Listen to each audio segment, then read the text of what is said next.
Boa noite, pessoal. Aqui no Rio está chovendo a beça, mas isso não impede que nós voltemos a bater o nosso papo de sempre sobre as mazelas, né, do Brasil, as mazelas do Rio de Janeiro, né, conversar sobre essa tragédia em que o nosso país está mergulhado, né, infelizmente. Amanhã talvez seja dia de vexame lá na ONU, né? E vamos trocar mais ideias também sobre isso. Mas, antes de mais nada, é muito importante que você diga, né, como é que tá chegando aí o áudio para vocês, né, o som, né, se está nítido, se está bom, né, vídeo, se houver algum problema que nós possamos resolver aqui, nós resolvemos. Quero muito saber de que cidade você está falando, se for do Rio de Janeiro, qual é o bairro. E também, se você estiver fora do país, né, sempre bom saber onde nossa audiência está chegando, né? Normalmente, as amigas e os amigos aí que estão ou passando temporada, ou fazendo uma pequena viagem, ou morando mesmo, né, em outros países, aparecem por aqui, tá? É só dizer também de que país e cidade, né, vocês estão falando. E vamos compartilhar, vamos curtir, né, vamos ampliar nossa rede aí, convidando os amigos para conversar, para participar da conversa, para comentar, né, as nossas opiniões, enfim. Né, vamos, como sempre fazemos, discorrer aí sobre esses fatos, infelizmente, tenebrosos que nos últimos tempos têm marcado a cena brasileira. Como é que tá aí, Renan? O pessoal está começando a chegar. Estão aqui o querido André, o André Batista, o André Moura, o Rodrigo de Carvalho Martins, da Praça Seca, do Rio de Janeiro, o Maurílio Rossi, a Sônia Kemp, de São Paulo. Ela diz assim: maravilha, adoro ver vocês domingo. Sem Damus não é final de domingo. Obrigado. Maria Inês Viegas, boa noite. A Valéria Ruiz também aqui presente. Maria Madalena Nunes. O André informa que o áudio está ótimo. O Rodrigo também informa áudio e vídeo alto e claro. O Carlos Fernando Bernardo, de Vila Velha, no Espírito Santo. A Maria Eugênia Pinheiro, de Cruz Alta, no Rio Grande do Sul. O querido Cláudio Fernandes, que está sempre com a gente, de Piratininga, Niterói. A Isabel Cristina Magalhães, de Niterói também, Rio de Janeiro. O Fernando Campos nos acompanha lá do Recife. A Maria Madalena está perguntando aqui por que o povo do Rio elegeu o Witzel. Foi como o Bolsonaro? Foi igualzinho. Ninguém imaginava. Acho que foi até pior, hein, Odi? Porque ele não estava nas pesquisas. Foi uma surpresa, né? A forma como esse senhor se elegeu. A Derosita Silva manda boa noite lá da Bahia, diz que a transmissão está boa. A Célia Rocha Calvo, de Uberlândia. Do Rio Branco do Sul, no Paraná, está a Adriane Winker. Do Cosme Velho está a Maria Augusta Paz. A Eleni Cid, de São Paulo. Ribeirão Pires, São Paulo, quem acompanha a gente de lá é o Ricardo Foresto. De São Paulo também, mas da capital. Está a Ilza Leite, que mandou uma boa noite para todos. Brasília diz que está quente. A Maria Madalena informa que está quente lá em Brasília. O Baldo Aqui tá frio. De São Paulo aqui esfriou. A Denise Moraes, de Jacarepaguá, na freguesia. A Renata Silva, que acompanha sempre a gente, ela que é de Copacabana. A Nauzi Lisboa, de Guareí, São Paulo. A Vera Leão, de Charqueadas, Rio Grande do Sul. O Rio Grande do Sul você falou de Minas Gerais, mas o Rio Grande do Sul também tem muito município. E a gente sempre descobre um novo município do Rio Grande do Sul. Mas não chega nem perto de Minas. Minas tem mais de 900 municípios, né? Onde mais? São Bernardo do Campo, a Miriam Lula Benites, que é compartilhadora aqui da página. A Lenilda Maia, de São Paulo. O Milton de Faria, de Copacabana. A Maria Augusta Paz está triste pelo Rio de Janeiro. O Anderson diz que Minas Gerais está aqui em peso. De qual município você é, Anderson? A querida Patrícia Cavalcante, que é psiquiatra e trabalhou aqui no município, foi do Médicos Sem Fronteira. Depois a gente podia trazer ela para uma conversa aqui. Vamos sim. Porque ela trata essa questão do adoecimento social de uma forma geral. A Joana Nascimento, aqui do Rio de Janeiro. Sônia Laura, de Rio das Ostras. Barra do Garças, Mato Grosso. mas eu vou ter que parar aqui, senão não vou parar hoje de falar que o pessoal tá se animando. Então vamos compartilhar, pessoal, curtir, comentar, isso é muito importante. Eu vou anotando aqui os próximos a partir da Melânia, que é de Patos, na Paraíba, e a gente vai começar aqui as nossas conversas. Você já antecipou, Adi, em um dos momentos em que o Lula vai consolidando uma consagração internacional, que é nessa oportunidade que o Brasil tem de abrir a Assembleia Geral da ONU. Amanhã a expectativa é de um grande vexame, né? O Bolsonaro vai falar na ONU sobre o quê? O que é que ele tem para apresentar para as Nações Unidas? Bom, reiterando boa noite, pessoal. É uma tradição desde a fundação da ONU, né? O Brasil, o primeiro orador brasileiro na ONU foi o Oswaldo Aranha, né, que era chanceler, e o Brasil teve uma participação muito importante ali naquele momento, e então criou-se a tradição de que o Brasil, seja por seu presidente ou pelo ministro das Relações Exteriores, abre a Assembleia Geral da ONU. E por um castigo dos céus, ou enfim, por uma maldição qualquer, nós estamos sendo governados por esse psicopata, Jair Bolsonaro, e é ele quem vai, amanhã, à ONU, fazer a abertura que cabe ao Brasil. Especulou-se, né, que ele não iria, né, mas ele vai. Infelizmente ele vai. Olha, pessoal, só se acontecer daquelas coisas que só acontecem em filmes, né? Ele ser tomado, sei lá, o espírito do Lula baixa nele, né? Não sei se isso seria possível. E ele faça um discurso que, na verdade, não é ele, né, que está fazendo ou lendo. É o Lula, né? Se não for isso, se for Bolsonaro mesmo, em carne, em alma, né, em carne e espírito, né, tudo indica que vai ser uma das páginas, se não uma das piores, a pior página já escrita pelo Brasil na história das Nações Unidas, né? Esse indivíduo, ele não tem nada que preste para dizer, nada, rigorosamente nada, né? Em qualquer dimensão que possa interessar as relações internacionais, o Brasil, governado por ele, não tem nada a dizer.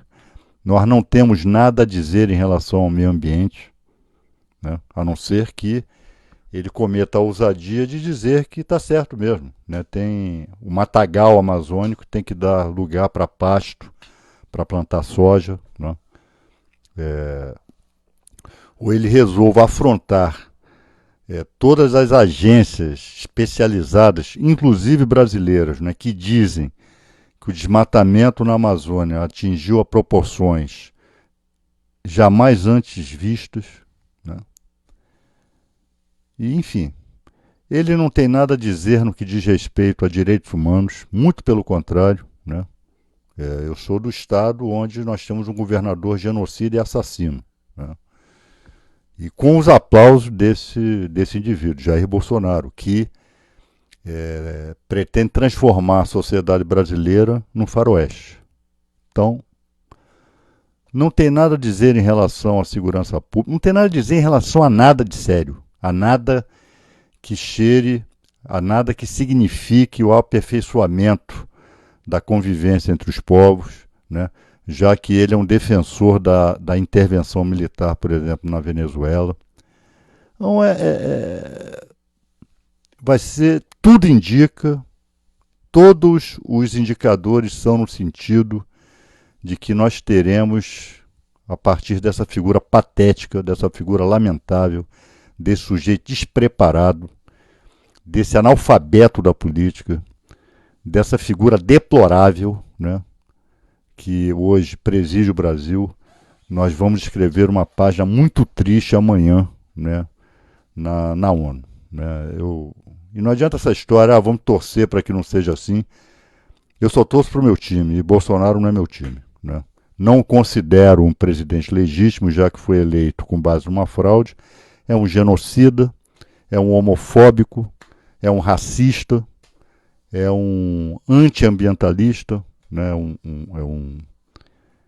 É um ecocida, né? Aliás, já há quem proponha a tipificação em nível internacional, em todos os ordenamentos jurídicos, né, do ecocídio, né? Ou seja, a, a intenção deliberada de hostilizar e degradar o meio ambiente, né, e o ecossistema terrestre.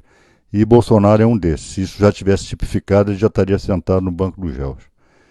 Então, amanhã, né, a curiosidade dos brasileiros vai ser qual é o alcance do vexame, né, que o seu presidente vai produzir amanhã na O Assembleia pessoal só Geral nos das Nações corrigiu Unidas. aqui, rapidamente, porque na verdade ele chega amanhã, mas o discurso é na O terça-feira. discurso é na terça, tá. Não, então, pessoal, tudo que eu estou dizendo, colocando para amanhã é na terça-feira, tá? Então, essa será a nossa curiosidade. Saber qual é a extensão do vexame que esse indivíduo vai produzir nas Nações Unidas. E pensar que há tão pouco tempo a grande estrela desses encontros era o presidente Lula, né? Todos os chefes de Estado corriam para bater foto. Hoje, onde esse sujeito chega, tem uma debandada. Ninguém chega perto dele, ninguém quer sair em foto com ele, né? É um indivíduo, de fato, da pior espécie, da pior estirpe, né? Que só atrai o que há de ruim, né? Só atrai o que há de pior no processo de barbárie que ele ajuda a construir pelo mundo, né? Então, vamos ver aí como é que fica o Brasil depois dessa Assembleia Geral de terça-feira, né, em que esse indivíduo vai fazer a abertura. Como é que está aí, Renan? O pessoal está participando aqui, tem algumas dúvidas, eu vou ler aqui algumas pessoas. Ó, o Luiz Henrique reclamou comigo aqui, ó, você me pulou aqui de Coronel Fabriciano, Minas Gerais. O Coronel Fabriciano, não que eu conheça, mas já ouvi falar muito. Tá aqui presente com a gente. Tá aqui o Wilson Oliveira, que é daqui do Rio de Janeiro. O pessoal que é daqui do Rio, da capital, diz o bairro também pra gente comentar. E eu vou pedir pro pessoal do estado de São Paulo, que hoje tem bastante gente também, que diga qual o município. A Vera Barbosa, por exemplo, que é compartilhadora nossa, pelo que eu entendi, ela é de Sampa, capital. A Luzia Valencisi, também de São Paulo. A Maristela de Jacareí, São Paulo. A Geni Correia, da Glória, aqui no Rio de Janeiro. O Lincoln Freitas, de São José do Rio Preto, São Paulo. A Dora Santos, de São Paulo, aqui é o estado, eu não sei qual o município de onde ela nos assiste. A Ana Lúcia Camargo, aqui do Rio de Janeiro, não disse qual é o bairro. A Rosimeire Diniz, de Aracaju. A Joana Nascimento, de Resende, aqui no estado do Rio. O Givanildo, do município Novo Oriente, no Ceará. O Francisco Félix, de Tangará, no Rio Grande do Norte. A Maria Madalena Nunes Vincelar, ela perguntou se foi eleito, como foi a eleição do PT. Só informar, a gente vai conversar sobre isso mais adiante, mas não teve eleição direta para presidente, Maria. A gente ainda está no processo. Na sexta-feira teve um grande ato com o nosso querido José Genuíno aqui. O Ed vai comentar daqui a pouco em que pé estamos nessa disputa. A Edna Maria está nos assistindo aqui. A Olga de Garopaba, Santa Catarina. O Silvestre Wilson, estamos juntos, lá de São Gonçalo. Quem mais aqui? A Maria do Céu está aqui presente. O Zé Luiz Baeta, do PT de Santos, também com a gente. A Eneida, da Tijuca, aqui presente. Onde mais? A Maria Carvalho, né, de Bangu, já falei dela aqui. Enfim, o Adi já falou aqui dessa possível vergonha para o nosso país que vai acontecer entre amanhã e depois. Mas essa semana, busca e apreensão no Senado. O líder do governo envolvido, como é que é a questão da legalidade dessas ações? Foi uma decisão do Barroso, não é isso? Essa semana, a Polícia Federal, vamos usar o verbo certo, invadiu, né, o Congresso Nacional, o Senado e a Câmara dos Deputados. No Senado foi o gabinete do líder do governo, Fernando Coelho, e na Câmara foi ao gabinete do deputado Fernando Coelho Filho, que obviamente é filho do Fernando Coelho, líder do governo no Senado. Essa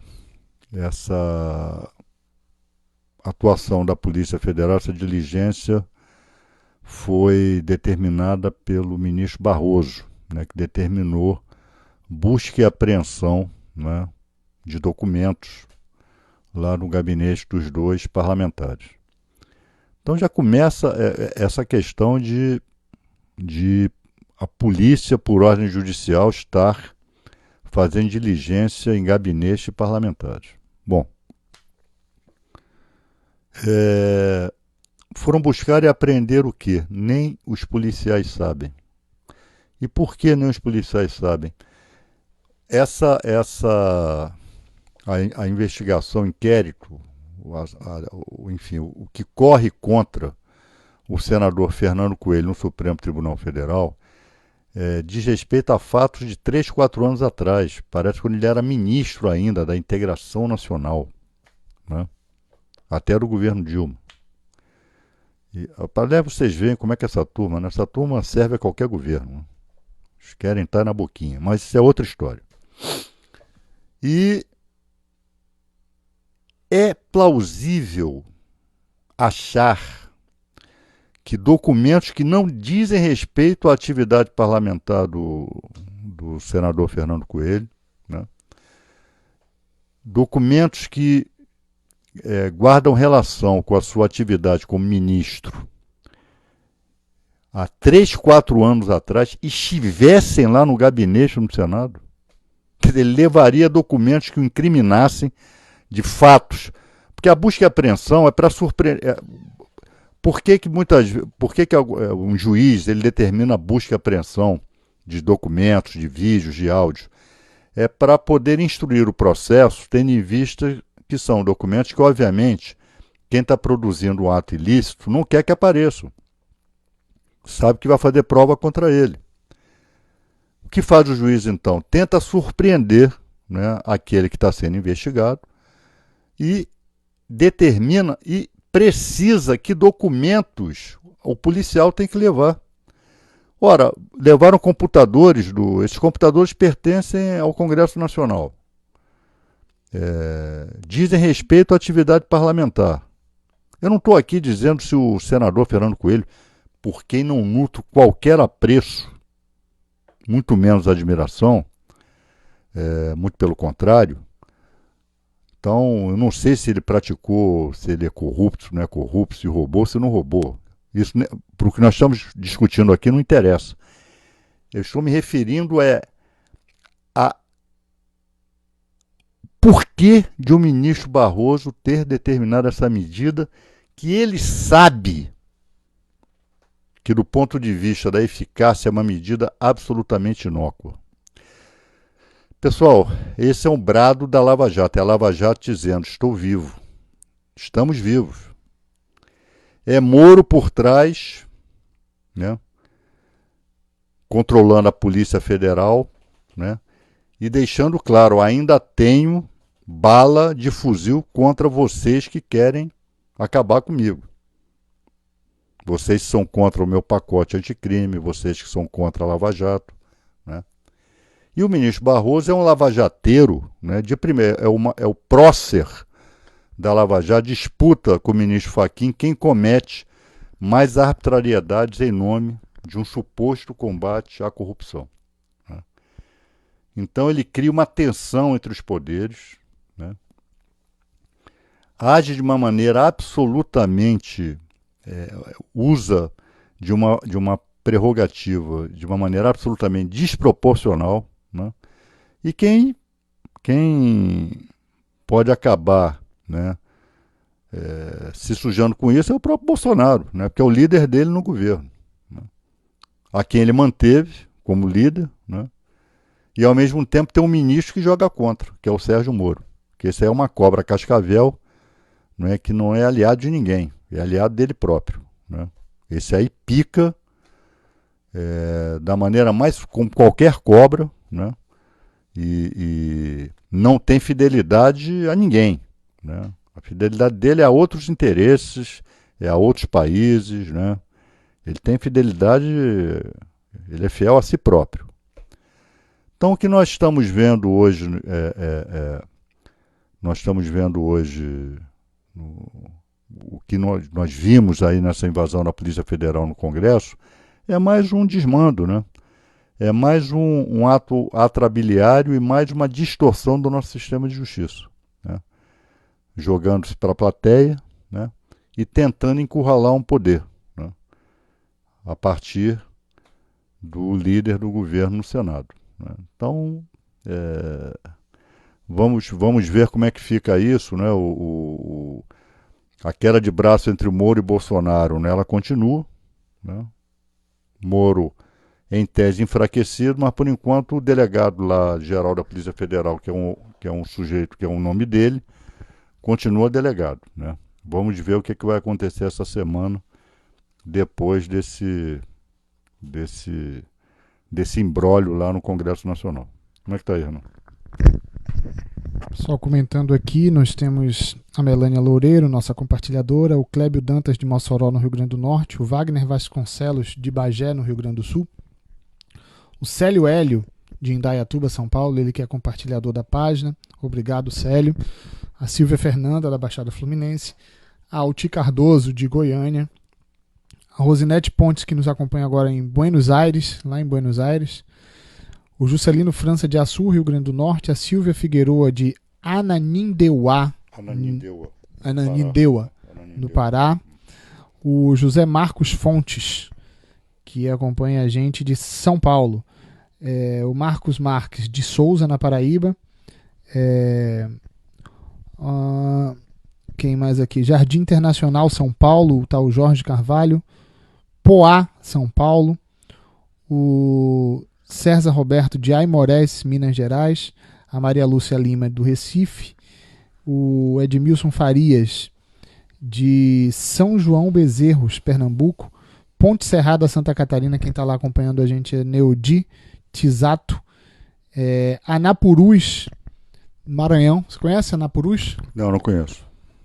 O Moedi é conhecedor do Maranhão. Shangri-La, Fabrício Werp, que está sempre com a gente. Eu acho que pulou alguma coisa aqui, mas depois eu volto. A Marina Alva Souza de Dourados. Belo Horizonte, a Sirlene. Enfim. O Adi, deixa eu fazer uma provocação. Você estava falando aí da questão da busca e apreensão. Eu lembrei uma coisa que não estava na pauta. Mas eu vou fazer só algumas perguntas, tá? Para você, bem pontuais, para eu tentar ver se eu entendi o que pode acontecer com algumas apreensões feitas pela Polícia Federal de um caso que talvez eles não quisessem que essas apreensões tivessem sido feitas. A Lava Jato, em tese, é para crimes praticados em torno da questão da Petrobras, correto? Uhum. Nesta semana, uma delação envolveu o Aloysio Nunes, mas em situações que não tinham nada a ver com a Petrobras. Mas a investigação sobre ele acontece porque, no âmbito daí, surgiram questões que suscitaram investigações. Nada disso é ilegal. Com a prisão dos supostos hackers que teriam grampeado aí autoridades do Ministério Público, etc., o que foi apreendido pode ser prova para ação penal contra quem cometeu crimes e que foi ali. Não. Prova, aquilo que vem a ser considerado prova ilícita, ela só beneficia o acusado. Ela serve para absolver, ela não serve para condenar. Ninguém pode ser condenado com base numa prova ilícita, mas pode ser absolvido com base numa prova ilícita. Ah, tá. Mas mesmo que com a apreensão legal da Polícia Federal sobre os textos, por eles terem sido conseguidos de forma ilícita, eles não poderão ser aproveitados. Tem que ver se foram obtidos de forma ilícita. Se for obtido de forma ilícita, não dá para acusar. Agora, esse episódio a que você está se referindo diz respeito a Lava Jato, sim. Porque foi uma delação daquele Léo Pinheiro. Então, vocês vejam só.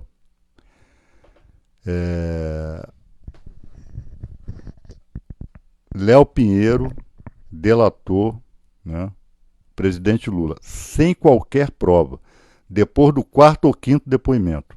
Quando os procuradores disseram, você vai morrer aqui na cadeia enquanto você não incriminar o Lula. Até que ele não aguentou mais e resolveu incriminar. Com base tão somente no depoimento de Léo Pinheiro, o presidente Lula está amargando uma prisão há quase 1 ano e meio, lá em Curitiba. Pois bem, Léo Pinheiro só se sabe agora,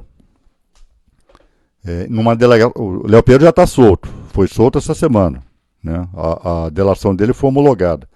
E integra a delação dele, o processo de delação, procedimento de delação, Zé Serra e Aloysio Nunes Ferreira. Foram presos, houve busca e apreensão na casa deles. Se Léo Pinheiro, a exemplo do que ele fez com o presidente Lula, né, apenas delatou sem apresentar nenhuma prova, nenhum documento, está correto, não tem que prender mesmo não. Agora, por que com o presidente Lula se age de uma maneira e em relação ao PSDB se age de outra maneira?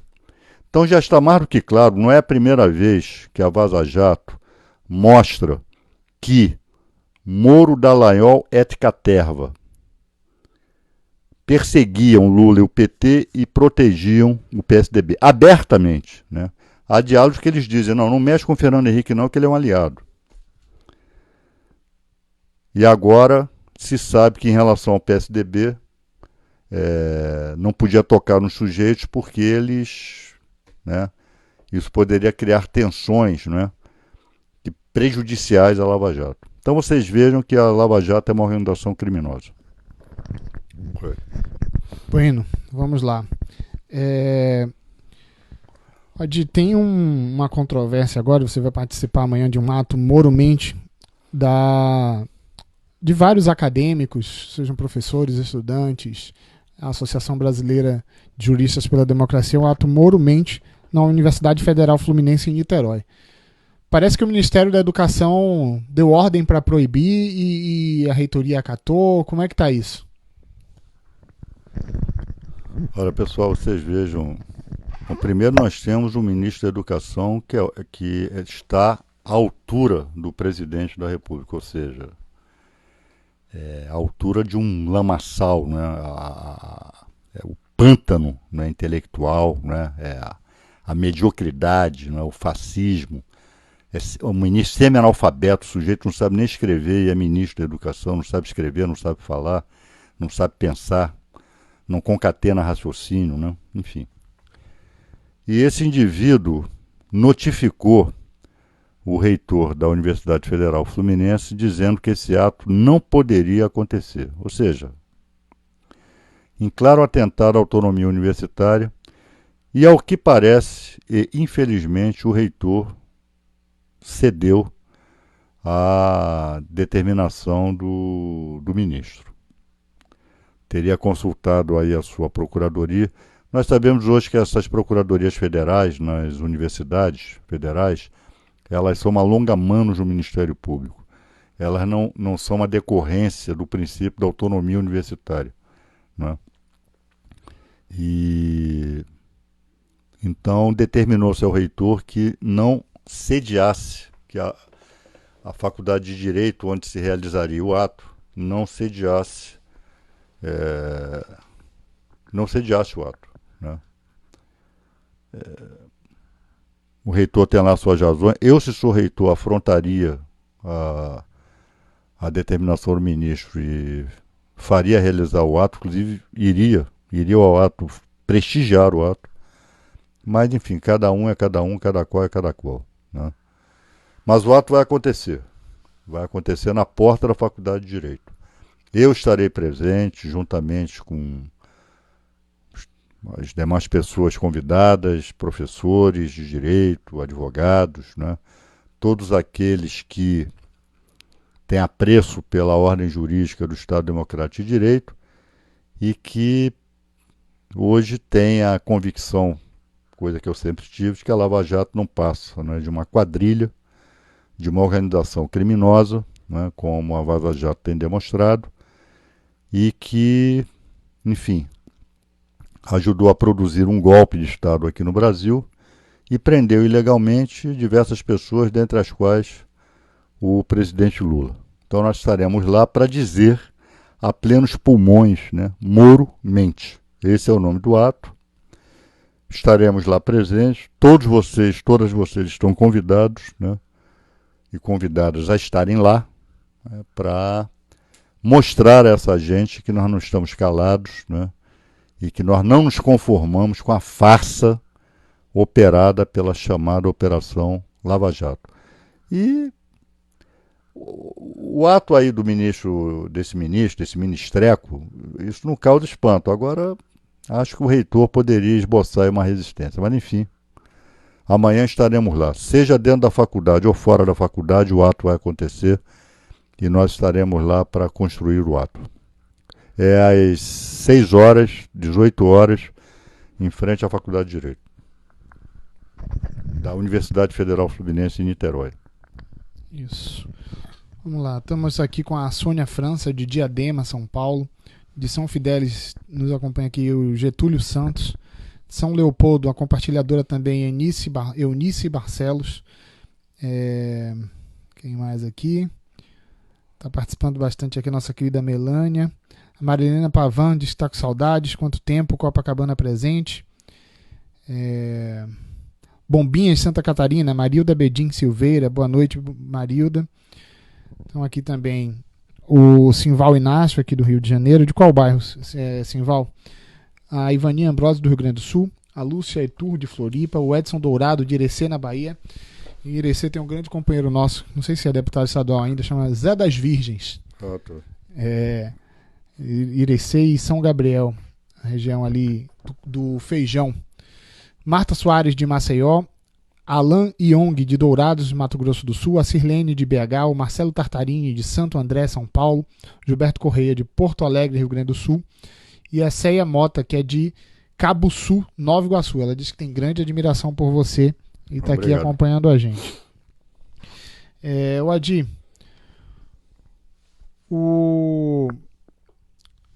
essa semana tem uma tristeza, né? Na sexta-feira, um assassinato covarde de uma criança que estava passando numa Kombi, foi alvejada por um fuzil de um policial e morreu. Não é a primeira criança que morre pelas mãos do governo Wilson. Olha, pessoal, o governo Witzel não inaugurou a política de extermínio aqui no Rio. Ela não nasce com ele, né? A política de extermínio de pretos e pobres aqui no Rio já vem de muito tempo. Poderíamos até dizer que quem, em nível de chefe do Poder Executivo, quem inaugurou isso foi Moreira Franco. E os sucessivos governos, né, com a exceção do segundo governo Brizola, né, seguiram essa toada. Segurança pública é combate às drogas e no combate às drogas vale tudo, né? Então, ao longo de 20 anos, nós temos assistido aqui no Rio de Janeiro a um quase genocídio, né? a uma sistemática política de falta de respeito, de violação de direitos, de assassinatos sistemáticos da população moradora das favelas, sobretudo da cidade do Rio de Janeiro. Qual é a peculiaridade desse indivíduo, desse sujeito, Witzel, né? Se bobear, deve ter algum oficial do exército nazista com esse nome lá Seria bom fazer uma pesquisa histórica, né? Se bobear, a gente vai encontrar alguém com esse sobrenome lá nas SS nazistas. Mas, enquanto essa pesquisa não é feita, qual é a peculiaridade desse governador Witzel? Ele incentiva. Vocês devem lembrar do episódio lá da Ponte Rio-Niterói, em que um sujeito sequestrou um ônibus, o sujeito não estava armado, estava com uma pistola de brinquedo. E teve gente até que disse que a operação policial que executou aquele rapaz estava correta. Sem entrar nesse método, eu acho que não estava correto coisa nenhuma, mas ainda que estivesse. Logo depois, pousa um helicóptero, o governador de estado salta do helicóptero aos pulos, como se estivesse comemorando um gol do seu time. Comemorando, efusivamente. Meses antes desse episódio, esse mesmo indivíduo, governador do Rio de Janeiro, do alto de um helicóptero, mandou bala lá para baixo, mandou os policiais atirarem, metralhadora, fuzil, diabo 4, né, em pessoas lá em Angra dos Reis. Tudo isso em nome do combate ao tráfico de drogas. Nas horas que antecederam o assassinato da menina Ágata, helicópteros a mando do governador sobrevoaram mandando bala lá na comunidade, no complexo do Alemão. E, para fechar a trágica semana, um tiro de fuzil pelas costas matou a menina Ágata. Ela foi a primeira criança a ser morta nessa insanidade chamada de guerra às drogas? Não, não foi a primeira. E, pessoal, olha, me dói dizer isso. Eu espero estar absolutamente errado. Não foi a primeira nem será a última. Se Witzel estiver à solta, se esse indivíduo continuar à frente do governo do Estado, muitas outras crianças vão morrer, ou com bala nas costas, ou com bala pela frente, mas vão morrer por conta da insanidade genocida do senhor Witzel, que ficou calado esse tempo todo, não se manifestou. Hoje saiu uma nota do governo do Estado, não dele, pessoal, pedindo desculpas que não adiantam nada, né? E desculpas que não devem ser aceitas pela família da menina, da Ágata, né? E aqui nós temos que... Pessoal, olha o que acontece no Brasil. A Vaza Jato demonstra com nitidez que a Lava Jato, a Operação Lava Jato, que Sérgio Moro, que Dallagnol e sua turma são criminosos, praticaram crimes. Isto não sai na Globo, isto não sai na Record, isto não sai no SBT. Fica por isso mesmo. Dallagnol continua chefiando a Lava Jato lá em Curitiba. Moro é ministro da Justiça e não acontece rigorosamente nada. Nada. Nada. São criminosos que estão soltos. Esse governador, basicamente, ele manda matar. Ele manda matar. Essa é a peculiaridade dele. Não é que os outros fossem bonzinhos, não. Mas os outros se escudavam na polícia. Ele não, ele faz questão de estar na linha de frente da matança, do assassinato. E não acontece nada com esse indivíduo. Cadê o Ministério Público?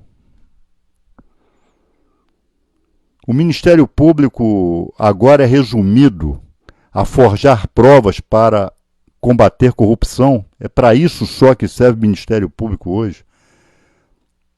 Seja federal, sejam os Ministérios Públicos estaduais, e basicamente o daqui do Rio, já deveria ter tomado a iniciativa de abrir investigação em relação a isso. Eu acho que esse governador tinha que ser processado por homicídio. Porque eu repito, em relação aos outros, teria que se usar... Teoria do domínio do fato só vale para o PT, só vale para o Lula, para o Zé Disseu, né? É o típico caso de aplicação da teoria do domínio do fato. Esse é o caso correto para a aplicação da teoria do domínio do fato. Apurar a responsabilidade de quem chefia. Porque fica assim, e é uma política tão irresponsável que ela vitima policiais também. 2 policiais morreram assassinados essa semana aqui no Rio de Janeiro. É por isso que já se diz há muito tempo aqui no Rio, a Polícia Militar do Rio de Janeiro é a que mais mata, mas é a que mais morre também. Então até quando? Eu repito, antes de Witzel, os governadores se escondiam, aí puniam lá o policial que puxou o gatilho, né? Puniam. Mas no caso dele, ele faz questão de aparecer como alguém que manda matar. Por que não está sendo processado? Por homicídio. Fica aí a sugestão para a OAB do Rio de Janeiro, que aliás soltou uma bela nota, o presidente Luciano Bandeira assina, né, uma nota firme, enérgica, né, denunciando, né, essa matança, esse quase genocídio. Mas fica aqui, presidente Luciano, a ideia, a sugestão de nós estudarmos a possibilidade de provocarmos o Ministério Público para abrir processo de homicídio, né, com base na teoria do domínio do fato, contra esse governador genocida Wilson Witzel. E fica também um recado para os eleitores, né, pô? Vamos aprender a votar, pessoal. Vamos aprender a votar. Eleitor também tem responsabilidade nisso. Elegeram Bolsonaro, elegeram... Quem é que conhecia esse sujeito? Como é que se vota num desconhecido? Ah, não, porque a política tradicional só apresentou corruptos. Tá bom. Mas é para ser substituído por esse tipo, por um assassino. Então, pessoal, eu só fico aqui pensando na família da Ágata, né? É mais uma família que perde no seu ente querido, né? No caso, uma criança de 9 anos leva um balaço de fuzil pelas costas, né? Até quando, né? E tudo isso com incentivo do chefe do Poder Executivo Estadual. Até quando? Vamos lá. Como é que tá aí, Renan? O pessoal, aqui é a manifestação da tristeza, né? Um acontecimento que sensibiliza a todos. Então, muita gente aqui manifestando um grau de tristeza. O pessoal compartilhando aqui o vídeo, a hashtag Witzel, a culpa é sua. Enfim, muitos compartilhadores nossos aqui participando agora, a Helena Bowie, a Fabrício Werp, a Gisélia Brito também. Mas é isso, é um momento de tristeza e de revolta, né? Eu acho que você expressou bem. Mas não pode ficar só na tristeza e na revolta não, pessoal. Isso tem que se transformar em ação. Esse sujeito não pode continuar governando o Estado. Isso é um psicopata. Diz que grava vídeo dizendo não sai que eu vou te matar. Que história é essa? Que isso? Governador do Estado sobe em helicóptero para mandar bala lá embaixo para matar a gente, que salta na ponte de Niterói para comemorar uma execução, comemorar uma morte numa operação policial. Como é que esse indivíduo pode continuar governando o Estado? Mas é isso, né? A leniência com a turma da Lava Jato, a leniência com os criminosos do sistema de justiça, né, que se consideram intocáveis, né? Tá aí. Vai gerando esse caldo de cultura de impunidade. Essa é a verdadeira impunidade. Essa é a verdadeira impunidade. E nós temos que ficar aguentando, né? Todo mundo corre risco com um sujeito desse governando o Estado. Vamos lá, Arno. Vamos lá, vamos entrar aqui na nossa pauta final agora. A gente já está chegando aqui os 45 minutos. PT, né? Algumas pessoas perguntaram, eu vou só esclarecer o que a gente já informou no último domingo. Aconteceu a eleição no partido, processo de eleição direta, mas foram eleitos os presidentes dos diretórios municipais e as direções municipais do PT. Nas esferas estaduais, para as esferas estaduais foram eleitos os delegados, né, que vão participar de um congresso, a etapa estadual do congresso, onde serão eleitas as direções e o presidente, respectivos presidentes estaduais do partido, e foram eleitos também os delegados ao Congresso Nacional, que elegerá a direção nacional do PT e o presidente ou o presidente nacional do PT. Neste processo, na próxima sexta-feira é o prazo para que as chapas, porque houve a contabilização dos votos, estamos nos prazos recursais. Aqui no Rio de Janeiro, diga-se, eu, por exemplo, fiz um recurso com relação à simples apresentação de listas dos votantes, das listas em que os votantes assinaram, de 3 municípios, mas esse recurso foi sumariamente negado. Detalhe, o presidente estadual do PT, por exemplo, depois foi reclamar de que apresentaram recursos e não vieram defender os recursos. Eu não fui notificado que haveria reunião de julgamento do recurso, não fui convidado para defender os motivos que me levaram a apresentar os recursos. Eu só queria ver as listas dos votantes de Maricá, de Magé e de Belford Roxo. O critério foi simples, Vadir. Os municípios do Rio de Janeiro que tiveram mais de 1.000 votantes, e eu acho que deveria ser, às vezes, essa regra que eles adotaram poderia ser o inverso, não foram obrigados a mandar as listas de votação.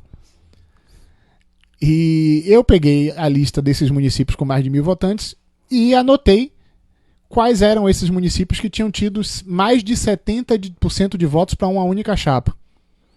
Como uma coisa para verificar, fora da curva. De mais de 10 municípios, apenas 3 tinham essa votação para apenas uma chapa. Mas esse recurso eu estou fazendo vou recorrer à nacional, mas eu queria que você falasse um pouco sobre o processo do PED, mas não muito sobre essa questão que eu falei agora, acabei me alongando, das irregularidades. A gente está apresentando os recursos e vamos até o final com eles.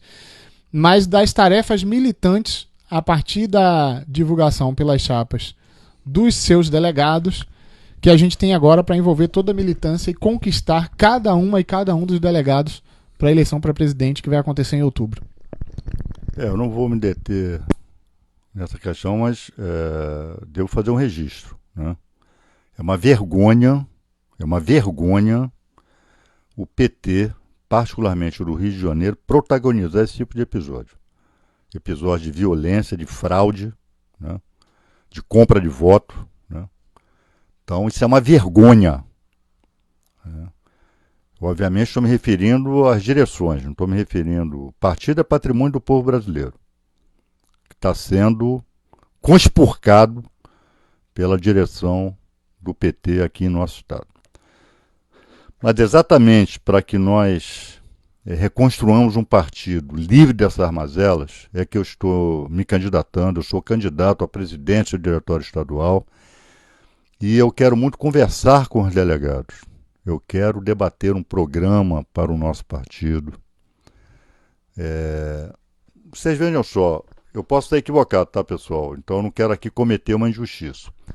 Só vou usar um exemplo de que eu acabei de falar. Há algum pronunciamento do atual presidente ou de algum dirigente do PT do Estado do Rio de Janeiro acerca de Witzel e sua política de matança? Há alguma nota do PT do Estado acerca do assassinato da menina Ágata? Se houver, por favor, me digam, porque eu não quero cometer uma injustiça. E se houver, é também um ponto fora da curva, porque ao longo desses anos todos, né, nos governos do MDB, a atitude do PT em relação a eles foi de silêncio conivente, até porque participavam aberta ou escondidamente, né, do governo, tanto do governo estadual quanto do governo municipal, né. Então eu quero debater com os delegados a construção de um programa de retomada do protagonismo do PT aqui no estado do Rio de Janeiro, de recuperação das nossas tradições de combatividade, de construção de um partido de baixo para cima, de participação intensa da militância, a militância saber onde pode militar no partido. A militância do PT, há muito tempo, está absolutamente afastada do partido. E não é por culpa da militância, é por culpa da direção do partido que não quer saber de militante sério militando no PT, né? Então nós temos que... O PT tem que ter Como é que é utilizar o dinheiro do fundo partidário? Pelo que eu sei, o dinheiro do fundo partidário ele deve ser aplicado em atividades partidárias, de construção partidária. O PT não tem um órgão de comunicação com a sua militância. O PT não tem mesmo nas redes sociais, um instrumento que preste, que congregue os filiados, congregue a militância. Você passa lá na sede do PT, na 7 de setembro, está vazia, não tem ninguém. Você não acha um dirigente. Então, é um partido que perdeu o protagonismo aqui no Rio e está caminhando para ser uma força política irrelevante aqui no Rio de Janeiro. E é isso que nós queremos evitar. Eu quero muito debater com o candidato da situação, né, conhecê-lo pessoalmente e debater com ele. Quero debater essas questões todas. Quero saber qual é a legitimidade que o leva a ser candidato, né? Porque ele chancela tudo isso que tem acontecido com o PT do Rio de Janeiro. Frente de esquerda, vai ser frente de esquerda só na capital. Nas outras cidades não vai ter frente de esquerda. Vai ser o toma lá da cá de sempre. O PT virando satélite aí de governo corrupto, né? De direita, golpista. Vai ser isso. É isso que eu quero debater abertamente. Quero debater abertamente. Eu quero um PT aqui do estado do Rio de Janeiro forte, representativo, combativo, colado nas lutas reais do povo do estado do Rio de Janeiro, coisa que ele não é há muito tempo, por conta de uma direção absolutamente comprometida com outros valores que não os valores do petismo. E eu quero desafiar essa turma para um debate. Vamos debater, pô. Abertamente, democraticamente. Debate de alto nível não é xingamento, não é ficar com a carranca, fazer vídeo de carranca, né? Justificando violência, justificando fraude, né? Não é isso, não. Eu quero um debate de alto nível, né? Eu quero o confronto de altíssimo nível, como o PT merece. E quero que os delegados participem desse debate. Os delegados têm que saber, porque está parecendo que Bolsonaro está inspirando essa turma da situação do PT do estado do Rio de Janeiro aqui. Quem não quis debate durante as eleições? Bolsonaro. Usou de todos os pretextos para não debater com Haddad. E quem votou nele assinou um cheque em branco. Tá aí o que dá assinar cheque em branco. Nós vamos assinar cheque em branco também para o PT? Para dirigentes do PT? Então vamos debater, pô. Vamos debater democraticamente. Debater os rumos. Debater por que o PT chegou aonde está hoje aqui no estado do Rio de Janeiro, né? O PT, nacionalmente, fez a maior bancada de deputados federais. Aqui elegeu uma deputada. Elegeu 3 deputados estaduais, sendo que só um mesmo atua como oposição aqui no estado do Rio de Janeiro. Então, vamos debater. Vamos debater a construção, a reconstrução do PT aqui no estado do Rio de Janeiro, né? Eu quero núcleos funcionando, eu quero zonais funcionando, eu quero a militância revigorando o nosso partido, né?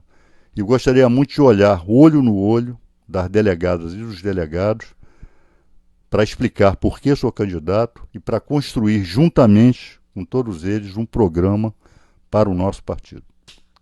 E aí, Renan?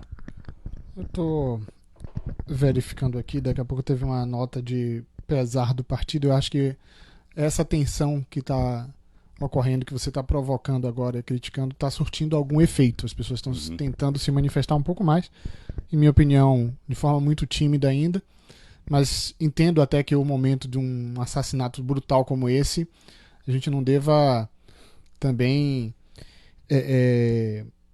tentar simplesmente tirar proveito político, mas o PT precisa tirar uma posição política em relação ao governo Witzel, e não só de forma episódica fazer críticas pontuais, porque é um governo desastroso para o conjunto da economia, para a segurança pública, para os direitos humanos. Eu acho que isso falta ao PT do Rio. Tem uma coisa importante que o pessoal dizia,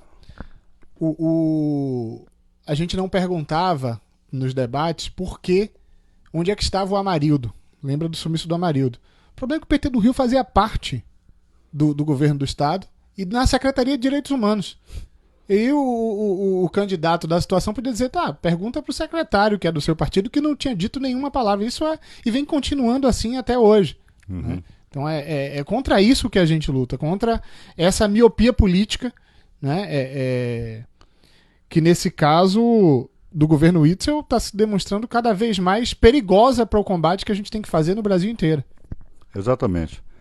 Então, pessoal, em relação ao PT é isso, né? Nós temos responsabilidade com o partido, nós queremos um partido forte, militante, combativo, né? E um partido forte, militante, combativo tem que ter um processo eleitoral transparente, limpo, liso, né? Coisa que não acontece aqui no estado do Rio de Janeiro, e tem que debater. Os oponentes, os adversários momentâneos, tem que debater suas propostas, debater sua visão. Se eu estou fazendo uma crítica aqui, a minha crítica tem que ser rebatida, né? Mostrar que não é assim, né? Mostrar que o PT daqui é bom a beça, enfim. Mas nós temos que democraticamente fazer o confronto de ideias, de proposições, né? É a isso que eu estou me propondo, né? E gostaria muito que isso acontecesse, né? Quando nós soubermos quais são os delegados, vou procurá-los um a um, procurá-los e procurá-las para debater, né? Para me apresentar modestamente, mas com muita firmeza e muito decididamente, né? Eu quero debater os rumos do PT no estado do Rio de Janeiro. Nós não podemos ficar sem PT aqui no estado do Rio de Janeiro. Por enquanto estamos sem. Mais alguma coisa aí, não? Isso, o pessoal tá marcando e eu vou pedir para confirmar. Pedir para o pessoal continuar fazendo aqui nesse vídeo, marcar companheiros e companheiras que são militantes do PT para que possam ver esse posicionamento, ampliar o alcance, né, desse debate. Muitos companheiros e companheiras fizeram isso aqui quando nós entramos na pauta do PT. E é isso, né? Então é isso aí, pessoal. Bom final de domingo para vocês. No próximo a gente volta e vamos continuar o nosso debate, a nossa resistência, né? Nada está perdido, muito pelo contrário. Nunca houve uma oportunidade tão grande para as forças progressistas de esquerda terem um posicionamento comum de enfrentamento ao fascismo, né, aqui no Brasil, tá? Um abração para vocês.